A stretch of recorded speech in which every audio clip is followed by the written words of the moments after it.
Koloneel Gammachuu Ayyaanaa Qondaala Adda Bilisummaa Oromoo gaaffii deebii kanaaf waan hayyamamtaniif maqaa dhaggeeffattoota raadiyoo sagalee Ameerikaan isin galateeffanna.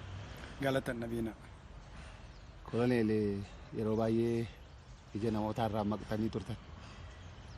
Eessa turtanii deebitan? Egaa waggaa tokko mana hidhaan ture.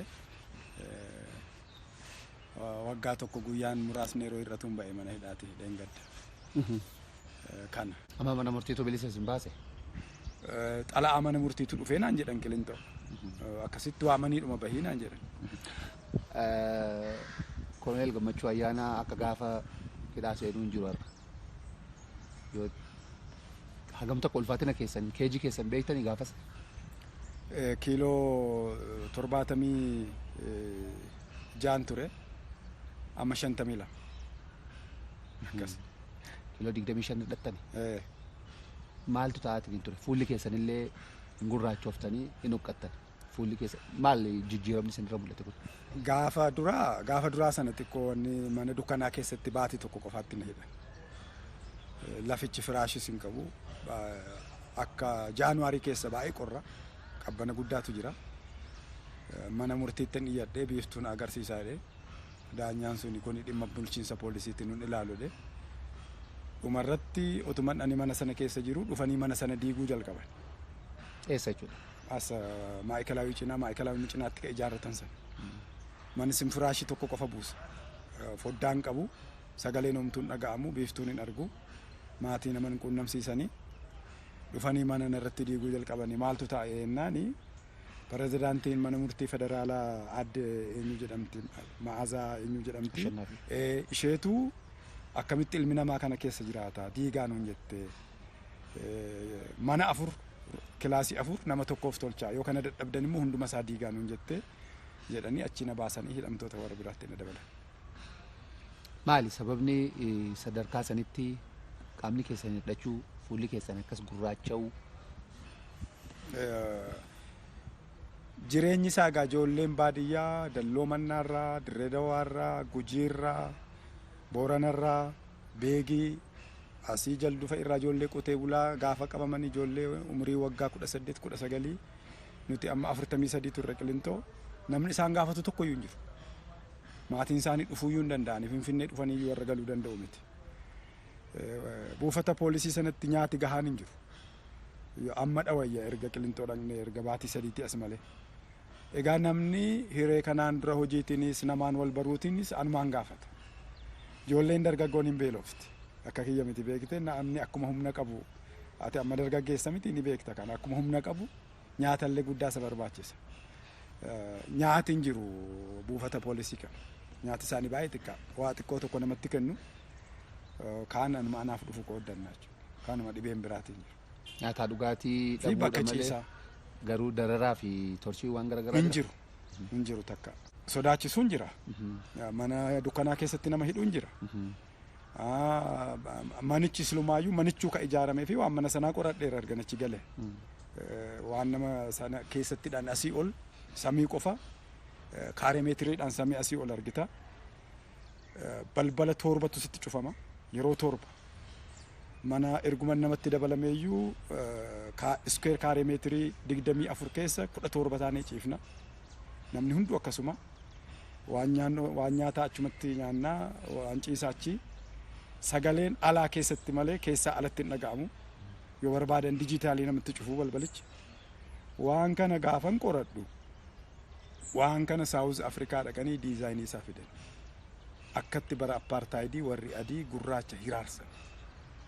Baay'ee nama jibbisiisa manni sun akkamitti akka inni ijaarame. Manumti haaroon. Manni haaraa waggaa 5 ijaareef erga ijaaramee jedhan.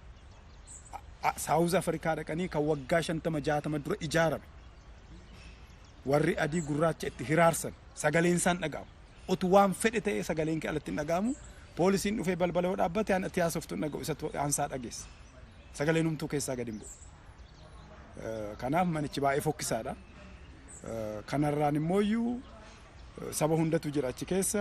Miseensota aben jedhamanii ka hidhaman jiru. Miseensota arbanyooch Gimboo Sabaatti duraanii ka hidhaman jiru. Isaan alaabaa isaanii qabachuun eeyyamamaafi. Amaaraa taarikitti Taaddasaa ka jedhu tiishertii isaanii armaa isaanii qabu uffatu. Arbanyooch Gimboo Sabaatti ka jedhamu uffatu. Nuti tiishertii abaa uffanna.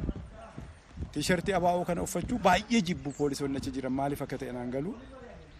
Anaaf micaan xiqqaan tokko jira Amaanu'eel Beekkataa jedhu kana duras Qilinxoodhuma ture. Waamanii nu sodaachisan yeroo adda addaatti. Warri tikaa nu rakkisanii jarri kun quufanii tarkaanfii irratti fudhachuu diddanii jedhanii waan akkasii yaalanii isa walitti himne egaa. Waan haaraan hin jiru isinis beektu nus beekna. Nuti maaksimaam seeratti dhimma baana. Seera cabsuu keessan seeraan ala hidhamuu keenyadha mormina. Namatti hin buunu namni nu himatu hin jiru. Nama waliin jiraanna as keessa poolisiin tokko namni nu eegu nu himatu hin jiru. Isa darbee dhufu immoo waan hundaa waanuma fedhe amma eegalaa fudhachuuf qophiidha nuti jenna yeroo adda addaan waaman egaa gurbaa kana waliin waan akkasii malee waan reebichaa waan maalii hin argina. Hamma hidhamtanii aangawoota mootummaatiin wal argitanii beektu? Wal argine hin beeku. Poolisootu. Muummee ministeera Abiyyiin fa'aa wal argee ture waan jedhamtu ture. Erganii Qilinxoo dhaqee. Ergan Qilinxoo dhaqee baatii tokko dura ufuma isaa ergee na waamsisee waajjira isaatti haasofne. Eenyu? Dooktar Abiy Ahmed. Egaa maaliif akka ani hidhame ani dhaga'ee natti himee fi kan poolisoonni naan jedhanii ciruma waliin argatu. Maaltu wal faalmeessa? Haninni jedhe amma sittin himu. Isa waliin haasa'uu na feesisa. Baay'ee nama rifachiisa oduu akkasiitti dhaga'eeti biyya hooggana yoo ta'e. Baay'ee nama sodaachisa. Biyyi akkanatti hoogganamti ta'e.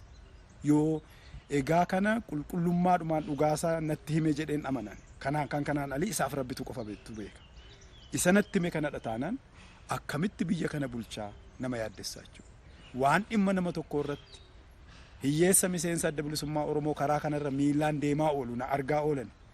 Ergan gaafan biyya kana dhufe makiinaadhaanis miilaanis na hordofan. Maaliif akka na hordofan hin beeku. Bara wayyaanis gaafa biyya kana akkasumatti hin jiraan. Bilbileefaa hime narraa kaasaa.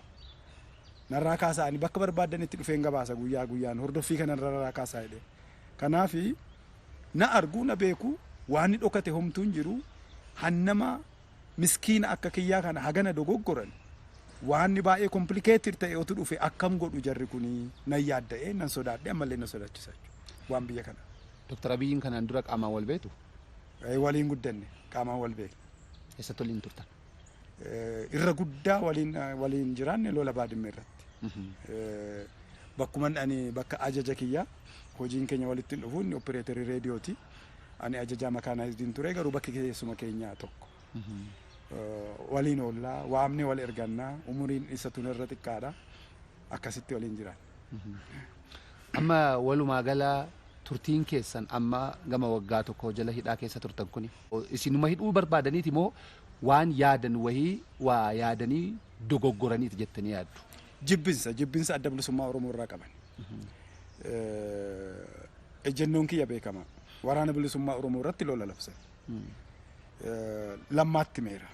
Qaamaan yeroo adda addaa deddeebinee haasofneerra. Lola kana eegaltan malee fixuu hin dandeessanii.